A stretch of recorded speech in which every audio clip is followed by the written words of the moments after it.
Shalom, salam sejahtera bagi Bapak Ibu, Saudara-saudara, anak-anak yang dikasihi oleh Tuhan Yesus Kristus. Berjumpa kembali bersama saya Pendeta Eka di dalam renungan firman Tuhan pada hari ini, hari Sabtu 10 September 2022. Sukacita dan damai sejahtera dari Tuhan Yesus Kristus kiranya menyertai hidup kita sekalian, yang pastinya mendatangkan kebahagiaan. Puji nama Tuhan. Sampai pada pembacaan firman Tuhan hari ini, yakni kitab Yesaya pasal yang ke-13. Biarlah firman Tuhan yang kita baca sungguh memberkati kita sekalian. Baik Bapak Ibu Saudara, sebelum kita akan merenungkan bagian firman Tuhan ini, mari kita berdoa bersama. Tuhan Allah Bapa di surga, di dalam nama Tuhan Yesus, kami datang padamu mengucapkan syukur dan terima kasih untuk setiap kasih setia Tuhan yang boleh nyata dalam hidup kami sampai pada pagi hari ini. Dan kami mau terus merenungkan firman Tuhan yang menjadi landasan kami menjalani kehidupan. Kau yang mampukan untuk kami dapat memahaminya. Kau juga menolong kami untuk kami dapat menerapkan dalam hidup kami setiap hari. Terima kasih Bapa, terpujilah namamu. Demi nama Tuhan Yesus kami berdoa. Haleluya. Amin. Saya akan membacakan di dalam Yesaya pasal 13 ayat 1 sampai yang ke-22. Demikian firman Tuhan. Ucapan ilahi terhadap Babel yang dinyatakan kepada Yesaya bin Amos. Naikkanlah panji-panji di atas gunung yang gundul. Berserulah terhadap mereka dengan suara nyaring. Lambaikanlah tangan supaya mereka masuk ke pintu-pintu gerbang para bangsawan. Aku ini telah memerintahkan orang-orang yang kukuduskan, telah memanggil orang-orang perkasaku untuk melaksanakan hukuman murkaku, orang-orangku yang beria-ria dan bangga. Ada suara keramaian di atas gunung-gunung, seperti suara kumpulan orang yang besar jumlahnya. Suara kegaduhan dari kerajaan-kerajaan, dari bangsa-bangsa yang berkumpul. Tuhan semesta alam sedang memeriksa pasukan perang. Mereka datang dari negeri yang jauh, yang dari ujung langit, yaitu Tuhan, serta yang melaksanakan amarahnya untuk merusakkan seluruh bumi. Merataplah, sebab hari Tuhan sudah dekat. Datanglah sebagai pemusnahan dari Yang Maha Kuasa. Sebab itu semua tangan akan menjadi lemah lesu, setiap hati manusia akan menjadi tawar, dan mereka akan terkejut. Sakit mulas dan sakit beranak akan menyerang mereka. Mereka akan menggeliat kesakitan seperti perempuan yang melahirkan. Mereka yang berpandang-pandangan dengan tercengang-cengang, muka mereka seperti orang yang demam. Sungguh hari Tuhan datang dengan kebengisan, dengan gemas, dan dengan murka yang menyala-nyala, untuk membuat bumi menjadi sunyi sepi, dan untuk memusnahkan daripadanya orang-orang yang berdosa. Sebab bintang-bintang dan gugusan-gugusannya di langit tidak akan memancarkan cahayanya. Matahari akan menjadi gelap pada waktu terbit, dan bulan tidak akan memancarkan sinarnya. Kepada dunia akan kubalaskan kejahatannya, dan kepada orang-orang fasik kesalahan mereka.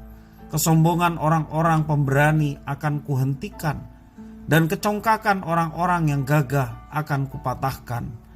Aku akan membuat orang lebih jarang daripada emas tua, dan manusia lebih jarang daripada emas Ofir. Sebab itu aku akan membuat langit gemetar, dan bumi pun akan bergoncang dari tempatnya pada waktu amarah Tuhan semesta alam, dan pada hari murkanya yang menyala-nyala. Seperti kijang yang dikejar-kejar dan seperti domba yang tidak dikembalakan, demikianlah mereka akan berpaling masing-masing kepada bangsanya dan melarikan diri masing-masing ke negerinya. Setiap orang yang didapati akan ditikam, dan setiap orang yang tertangkap akan rebah mati oleh pedang. Bayi-bayi mereka akan diremukkan di depan mata mereka, rumah-rumah mereka akan dirampoki, dan istri-istri mereka akan ditiduri. Lihat, aku menggerakkan orang Madai melawan mereka, orang-orang yang tidak menghiraukan perak dan tidak suka kepada emas. Panah-panah mereka akan menembus orang-orang muda, Mereka tidak akan sayang kepada buah kandungan dan mereka tidak menaruh kasihan kepada anak-anak. Dan Babel yang permai di antara kerajaan-kerajaan, perhiasan orang Kasdim yang megah, akan sama seperti Sodom dan Gomora pada waktu Allah menunggang balikannya. Tidak ada penduduk untuk seterusnya dan tidak ada penghuni turun-temurun. Orang Arab tidak akan berkemah di sana dan gembala-gembala tidak akan membiarkan hewannya berbaring di sana. Tetapi yang akan berbaring di sana ialah binatang gurun, dan rumah-rumah mereka akan penuh dengan burung hantu. Burung-burung unta akan diam di sana dan jin-jin akan melompat-lompat. Anjing-anjing hutan akan menyalak di dalam puri-purinya dan serigala-serigala di dalam istana-istana kesenangan. Waktunya akan datang segera dan usia tidak akan diperpanjang. Demikianlah firman Tuhan.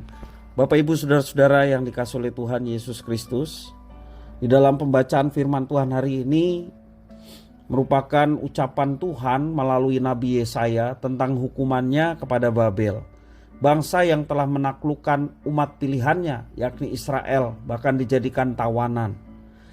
Pernyataan Tuhan melalui Nabi Yesaya menggambarkan yang pertama, Tuhanlah satu-satunya tempat perlindungan. Tidak ada yang lain, termasuk juga pintu-pintu gerbang yang kokoh untuk pertahanan. Itu bukanlah perlindungan, tetapi gambaran di sini adalah Tuhan sebagai perlindungan umatnya. Yang kedua, gambaran penghancuran menggunakan alat, yakni orang-orang yang dikhususkan dan dikuduskan oleh Tuhan. Mereka orang-orang perkasa yang dipakai oleh Tuhan. Dan yang ketiga, sebelum penghukuman terjadi, orang-orang yang akan dihukum menjadi lemah, sakit. Kemudian mereka juga dikatakan takut dan tidak berdaya. Dan keempat, terjadi fenomena alam yang tidak biasa. Yang kelima, korban sangat banyak sementara yang selamat sangat sedikit. Dan yang terakhir, yang keenam, ayat 2-12 dijelaskan tidak ada masa depan di tempat itu.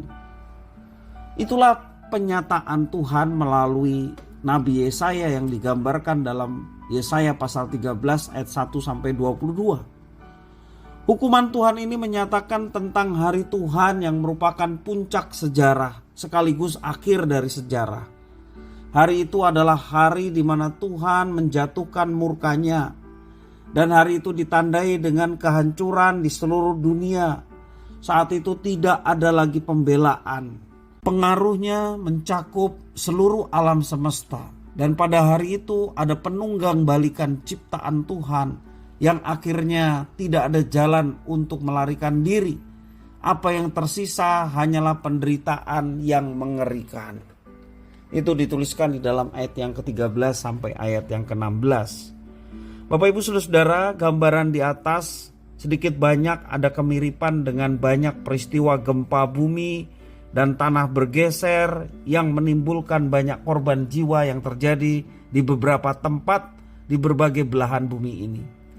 Kejadiannya membuat orang yang lemah menjadi makin tidak berdaya di tengah kekalutan suasana bencana-bencana alam tersebut. Dalam firman Tuhan hari ini, Tuhan jelas menjatuhkan hukuman. Tetapi apakah dalam peristiwa bencana alam yang kita dengar langsung beritanya, Tuhan juga memberikan penghukuman? Bisa saja kejadian-kejadian itu merupakan hukuman dari Tuhan. Bisa juga bukan. Hanya Tuhan yang tahu. Kita tidak berhak menghakimi sesama kita. Sebaliknya mari kita mewujudkan cinta kasih dengan bersama-sama menolong orang-orang yang mengalami musibah agar mereka tidak lemah, semakin lemah. Mereka bangkit dan boleh mengalami pemulihan kembali. Mengasihi adalah melakukan setiap apa yang dikehendaki oleh Tuhan. Nah, Bapak Ibu saudara-saudara yang dikasihi oleh Tuhan, mari kita senantiasa melakukan apa yang dikehendaki oleh Tuhan. Karena hanya dengan itu kita memuliakan Tuhan. Kita diperintahkan dan Tuhan berkehendak melalui perintahnya itu supaya kita hidup saling mengasihi bahkan kepada orang-orang yang sedang menderita. Marilah kita wujud nyatakan apa yang diperintahkan Tuhan dengan hidup mengasihi sesama, dan kita memberikan hidup kita untuk bisa menolong orang lain supaya sedapat mungkin mereka yang belum kenal Tuhan, mereka boleh mengenal Tuhan. Dan melalui pengenalan akan Tuhan, kiranya iman ditumbuhkan atas mereka. Kiranya firman Tuhan memberkati kita sekalian. Mari kita berdoa. Terima kasih Bapa atas firman-Mu. Mampukan kami untuk dapat melaksanakannya dalam hidup kami. Terpujilah nama-Mu Bapa, demi nama Tuhan Yesus kami berdoa. Haleluya. Amin.